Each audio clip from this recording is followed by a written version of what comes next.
दोस्तों, यह बहुत प्रसिद्ध बातें हैं जो हर लोग कहते हैं। हम अपने मन को कैसे शांत रखें। हमारे मन में कुछ गलत विचार आता है जो हमें सताती रहती है। मित्रों, आपको एक कहानी के माध्यम से बताया जाएगा, साथ ही यह वीडियो आपको बहुत जानकारी और सीख देकर जाएगा। आज आप इस कहानी में पूरी तरह से अपने आप को डोट शांत रखना सीख जाओगे। तो मित्रों, आपका कीमती समय को बर्बाद न करते हुए अब सीधे कहानी पर आते हैं। हमारी सफर अभी भी जारी थी और हम आगे बढ़ रहे थे।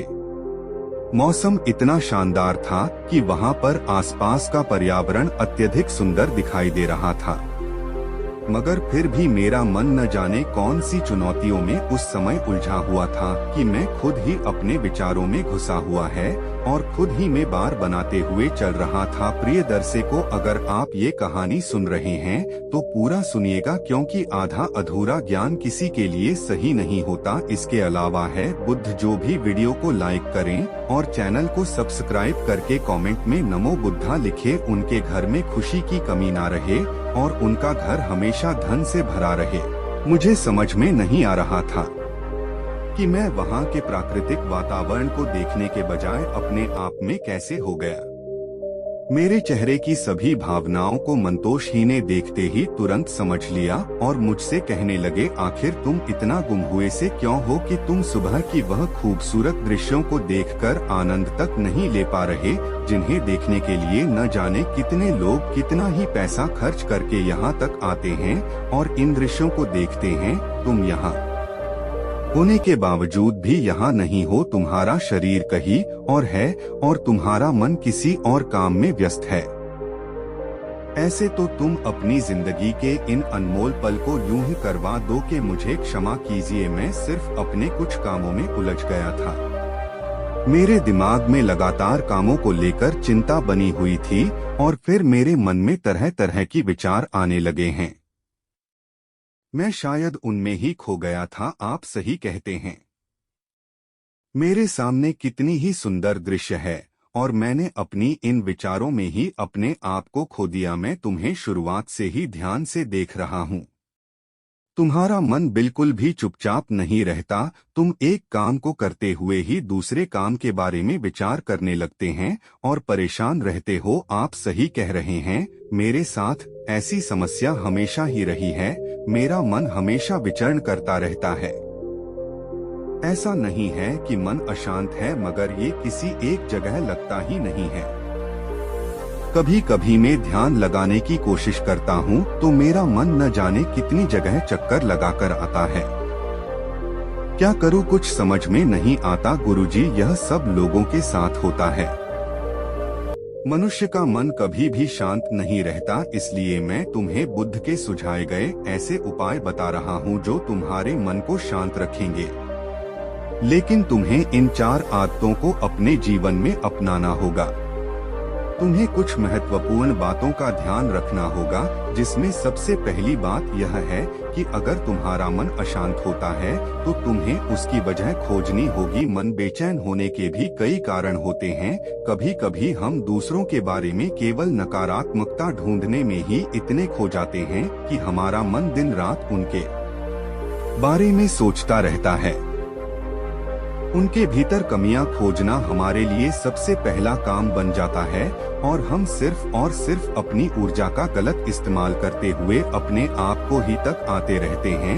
हमारा मन इसी में उलझा रहता है कि किसी ने हमें आखिर ऐसा क्यों कह दिया। आज हमें देखकर लोगों के मन में आ रहा होगा कि कहीं को डोट मुझे नीचा तो नहीं दिखा रहा। अगर उसने मुझे 2 पल के लिए देखा है तो उसके मन में मेरे लिए क्या विचार आ रहे होंगे। इस प्रकार की भावनाओं को मन से हटाना महत्वपूर्ण है और सकारात्मकता की दिशा में आगे बढ़ना होगा, क्योंकि ऐसे खराब सोच हमारे मन को बांध लेते हैं और हमारा मन कहीं भी नहीं लग पाता है। इसके अलावा तुम्हें एक बात और ध्यान देना होगा कि लोग क्या कहेंगे, इसके बारे में विचार करना बंद करना होगा।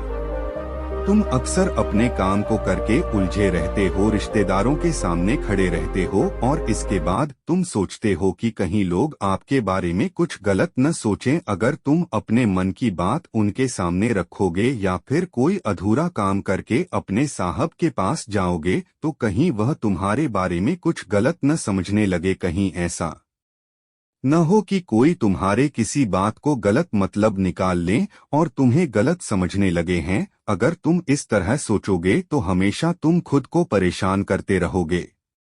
इसलिए यह चिंता छोड़ देनी चाहिए कि लोग तुम्हारे बारे में क्या सोचते हैं। इसके अलावा तुम तीसरी खास बात का हमेशा ध्यान रखना कि सभी के पास एक दिन में सिर्फ 24 घंटे होते हैं, हफ्ते में केवल 7 दिन होते हैं और साल में केवल 365 दिन होते हैं। किसी को यह मालूम नहीं होता कि उसकी जिंदगी कितनी लंबी चलने वाली है या फिर कितनी कम रहने वाली है। किसी को इस बारे में अंदाजा नहीं होता है कि जो समय बीत गया है वह उनके पास कितना मूल्यवान समय था और उन्होंने उसे किन कामों में सिर्फ ऐसे ही गवा दिया। इसलिए समय की महत्वपूर्णता को समझो और अपने समय को केवल अच्छे कामों में और सकारात्मक में चारों को देने में लगा समय को यूं ही व्यर्थ करना बंद करो। इसीलिए हर एक पल को जी भर के जीना सीखो, क्योंकि अगर यह समय तुम्हारे हाथ से निकल गया तो यह दोबारा लौटकर नहीं आएगा या फिर कितनी कम रहने वाली है। किसी के पास आमतौर पर अंदाजा नहीं रहा था कि जो अवसर बीत गया है उनके पास कितना मूल्यवान समय था और उन्होंने उसे किन कामों में सिर्फ यूं ही गवा दिया। इसीलिए समय के महत्व को समझा और अपने समय को केवल अच्छे कामों में, अच्छी विचारों को देने में लगा। समय को यहाँ वहाँ व्यर्थ न करें, इसका महत्व जानें और इसीलिए हर एक पल को जी भर के जीना सीखो, क्योंकि अगर यह समय आपके हाथ से गुजर गया तो वह फिर से वापस नहीं आएगा। जैसे कि तुम यहाँ होने के बावजूद यहाँ नहीं थे और तुम्हारे विचार कहीं और थे। तुमने इस विशेष क्षण को अपने जीवन में व्यर्थ ही करवा दिया। और अब मैं तुम्हें बुद्ध का चौथा महत्वपूर्ण नियम बताता हूँ जो तुम्हारे मन को शांति दिला सकता है। अपनी तुलना किसी से कभी मत करना। हर व्यक्ति अलग होता है। जब अपने ही हाथ की 5 उंगलियां अलग अलग होती है और विभिन्न तरह से काम करती है, जब अपने ही शरीर की दोनों आंखें भी एक दूसरे के साथ मेल नहीं खाती, तो फिर तुम कैसे अपनी तुलना किसी और से करने लग जाते हैं। ये बड़ी वजह है कि जब तुम अपने आप को दूसरों से अलग दिखाने की कोशिश करते हो, अपने आप को नीचा दिखाने लगते हो और फिर तुम्हारा मन तुलना करता है, तो यह कठिनाइयां पैदा कर सकता है। इसलिए अगर अपनी तुलना करनी है तो केवल अपने आप से करो। प्रतिदिन अपने आप को आगे बढ़ाने का प्रयास करें और प्रतिदिन तुम भी आगे बढ़े। जी, आपने जो कहा वो पूरी तरह से उचित था। मैं इन बातों का ध्यान रखूंगा। इसके अलावा भी हम अपने मन को शांत रखने के लिए कुछ उपाय इस्तेमाल कर सकते हैं। हाँ बिल्कुल, तो बस कुछ बातों का ध्यान रखते हुए उनका पालन करना होगा। जैसे कि अपने विचारों से दूर न भागो, चाहे वह अच्छे हो या बुरे, क्योंकि सभी के मन में विचार आते हैं। अपने मन को स्थिर रखने का अर्थ यह नहीं है कि हमें इनसे बचना है या विचार कभी मन में आ ही नहीं सकते हैं, किंतु मन को शांत करने का अर्थ है कि हम अपने मन के विचारों से परेशान न हो और इसे एक मानसिक विकास समझकर इस पर ज्यादा ध्यान न दें। अगर आप अपने दिमाग से उन्हें हटाने का प्रयास करेंगे तो आपको कभी भी उन्हें पूरी तरह से नहीं हटा पाएंगे, बल्कि ऐसी ही आपको और परेशान करेंगे। इसके अलावा नियमित व्यायाम करने का प्रयास करें। यदि आपके मानसिक स्थिति में विचार थमने का नाम नहीं ले रही हैं, तो यह मतलब हो सकता है कि आप शारीरिक रूप से भी तनाव में हैं। जब आपका दिमाग तनावग्रस्त होता है तो आपका शरीर भी तनाव में होता है। इस परिस्थिति में अपनी शारीरिक और मानसिक तनाव को मुक्त करने का सबसे अच्छा तरीका व्यायाम करना है। आप व्यायाम करने के लिए चाहें तो योगा भी कर सकते हैं या आप अपने मनपसंदीदा कोई खेल भी खेल सकते हैं जो आपके मन को शांति और सुखमय बना सकते हैं। इससे आपका मन स्थिर रहेगा और उसके साथ ही आप अपने आप को व्यस्त रख सकते हैं। वह बात तो सुने होंगे, खाली दिमाग शैतान का घर होता है, और यह बात पूरी तरह से सच है। आपने खुद भी यह भावना किया होगा कि जब आपके पास कोई काम नहीं होता तो मन में उल्टे सीधे विचार आने लगते हैं जो आपको परेशान कर सकते हैं। ये खुद के लिए एक स्थिर दिनचर्या बनाएं और उसे नियमित रूप से प्रतिदिन पालन करें। साथ ही अपने मन के विचारों को लिखने का अभ्यास शुरू करें। मन के विचारों को शब्दों में व्यक्त करने से आप उन्हें समझने में मदद कर सकते हैं। लिखने से विचारों को एक दिशा मिलती है और इससे आप हल्का भी महसूस कर सकते हैं। मन को शांति देने के लिए यह काम कर सकते हैं।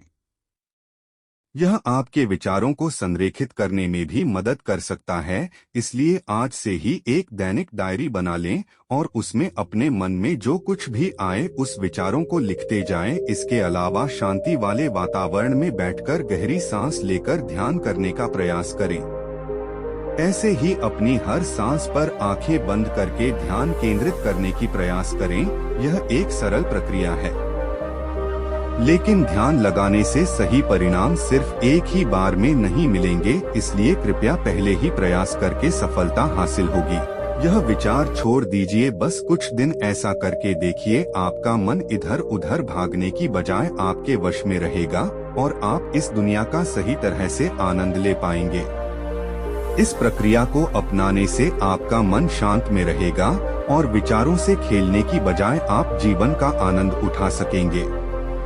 बुद्धिस्ट मांग टूशन की बातें सुनकर मुझे भी ऐसा लग रहा था कि अब से मुझे अपने सारे कामों की एक सूची बनाने की आवश्यकता है और मेरे लिए यही अच्छा होगा कि मैं मांग पोषण की बातों को अपने जीवन में लागू करने का प्रयास करें। तो प्रिय मित्रों, कैसी लगी ये कहानी? अगर कहानी से कुछ सीखें और पसंद आई हो तो कमेंट में जरूर लिखना और हमारे चैनल को सब्सक्राइब अवश्य करें और दोस्तों सच्ची श्रद्धा से कमेंट में जरूर लें।